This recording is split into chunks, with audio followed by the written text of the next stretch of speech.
Welcome to 99th Monkey Liberty News for Tuesday, April 15th, 2014. I noticed this in my email this morning from the John Birch Society. They're asking people to send emails. No con-con. No constitutional convention. Supposedly there are 34 states that have requested a constitutional convention in the name of a balanced budget amendment, but as I've stated in the past, I'm not comfortable with a constitutional convention, and many people aren't, and you can read this for yourselves, and if you agree with the John Birch Society position, they make it very easy to send emails to your reps and senators. Speaking of which, Reid on Bundy Ranch uprising, and I have this queued up for the time that he's asked a question about it. If you have a short temper, you probably won't want to watch this clip because it is infuriating. Reid talking about the law needing to be observed, and I can't even stomach thinking about how ironic that is, and how backward. From Oath Keepers, exclusive sources inside the BLM and Las Vegas Metro say feds are planning a raid on Bundy home. And I saw actually quite a few articles about this. Hopefully, if enough people talk about it, it won't happen.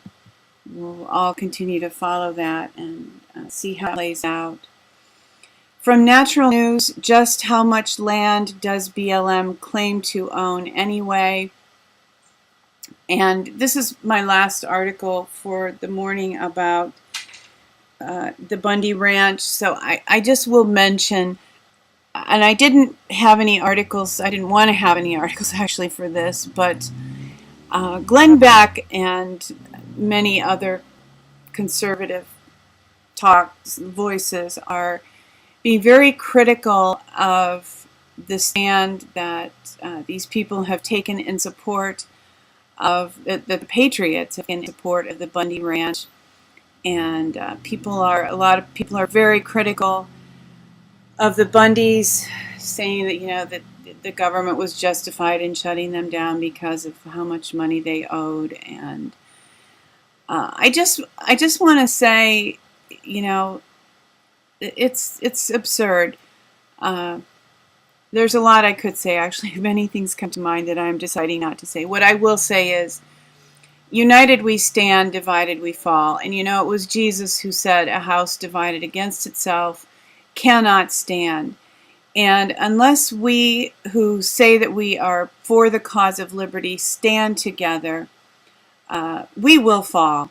So can we not just pull together on some of these issues and set aside trying to know the latest thing, trying to be the smartest, trying to have the last word, trying to be on the wagon where the most people are, like on the Glenn Beck bus, whatever, mainstream. You want to be mainstream? Well, go ahead and follow the mainstream into the internment camps, because, sorry to bring it up, but a lot of Jews wanted to be mainstream too as they were marched into gas chambers. They didn't want to raise a fuss or draw attention to themselves or cause any problems.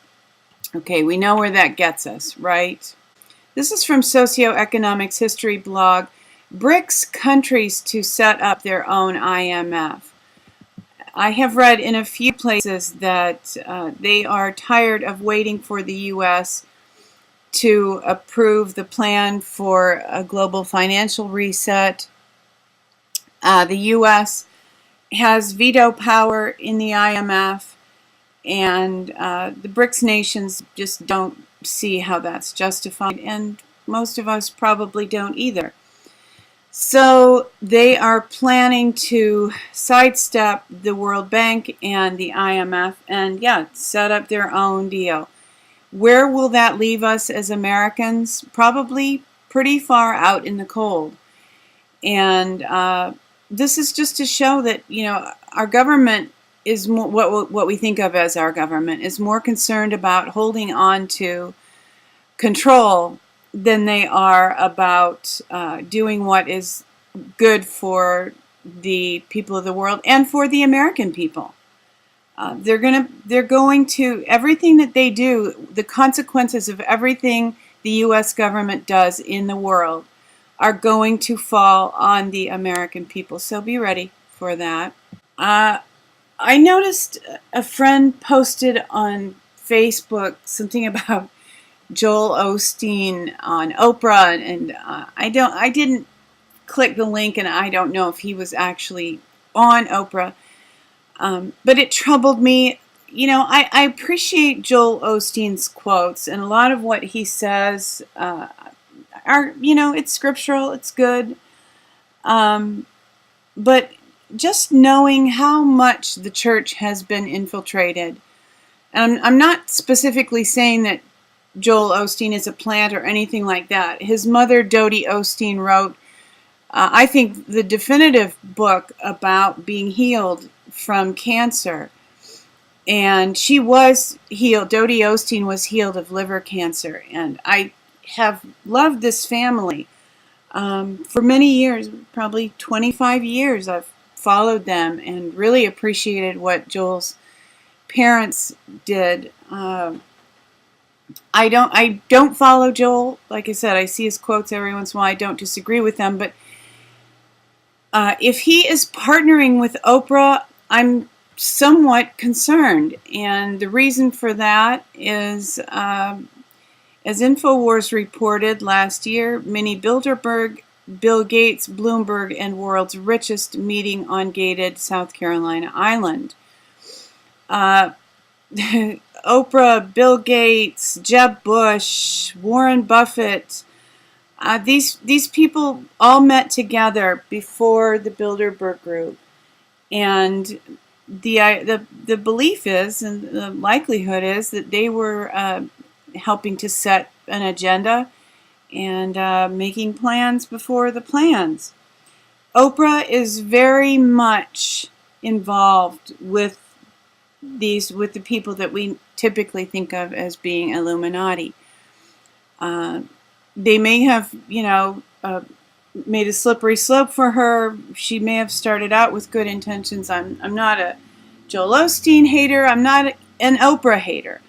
I just want to point out that I would not place a whole lot of trust in Oprah, and zero trust, frankly, in Oprah, and less trust than I might in Joel Osteen because of his affiliation with Oprah, whatever that is. And the Bible says not to be unequally yoked with unbelievers. And if we telescope that out a little bit, and just consider who we partner with, and if we partner with people who are not what we hope as far as integrity and walking in light and walking in truth, we're putting ourselves in a precarious position.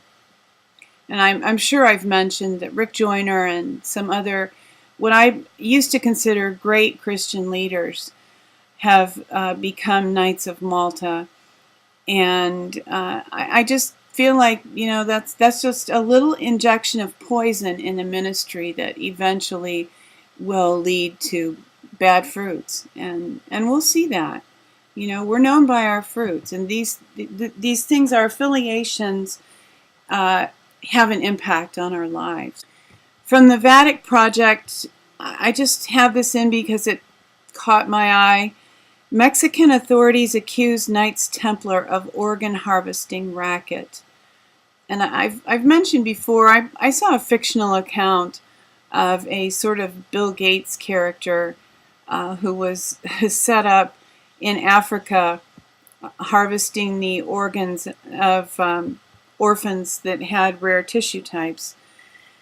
And I'm not even sure precisely what group is being referred to as the Knights Templar, because there are different people who call themselves that.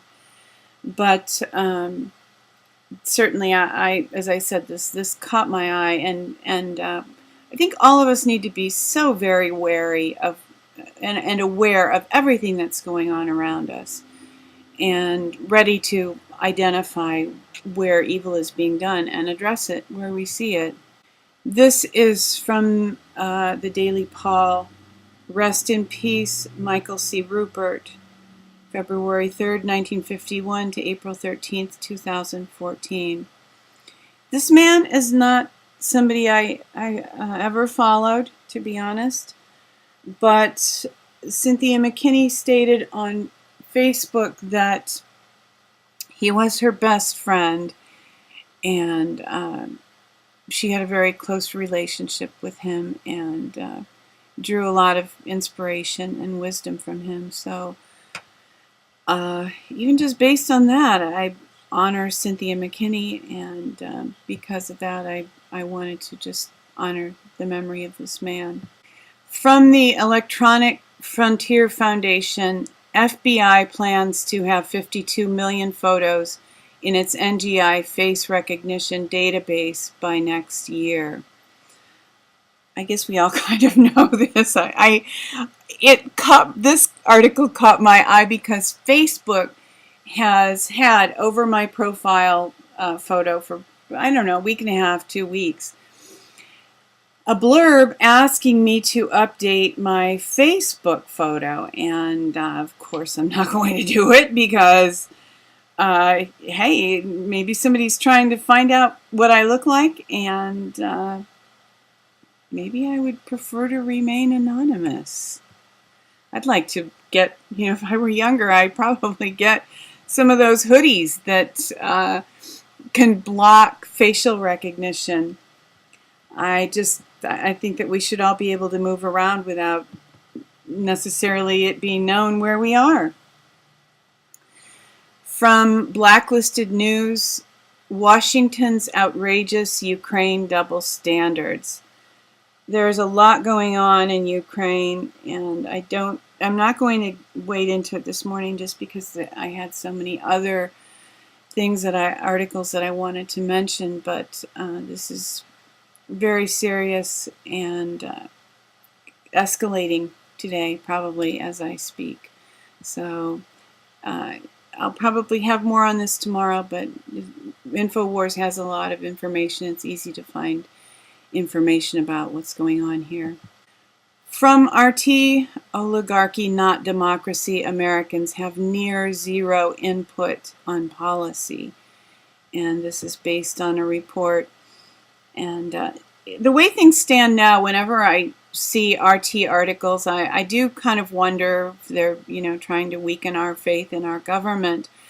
But the people who are watching this video, I'm pretty sure your faith in the U.S. corporate government is pretty low anyway.